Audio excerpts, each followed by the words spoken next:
Hey y'all, and welcome back to another week of Engineering is Sweet. This week we're going to be using water and the different properties of water in order to power a boat using only dish soap. One of the reasons we see water so much everywhere we go is because it has so many unique properties.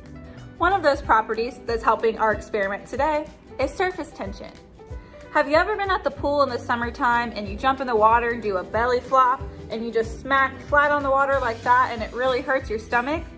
That's because water tension.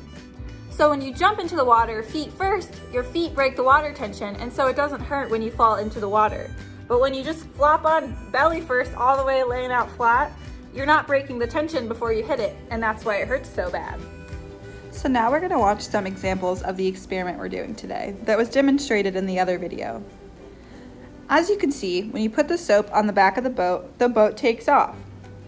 That's because the soap breaks down the water tension of the water behind the boat, pushing the boat forward. Here's another example of the same concept but a different experiment. So in this experiment, they have plates full of milk and they drop food dye all around it. The same thing, when they put the dish soap in like they're doing here, it breaks the water tension and pushes the food dye in all sorts of directions. After the experiment today, if you're curious, go ahead and try this at home too.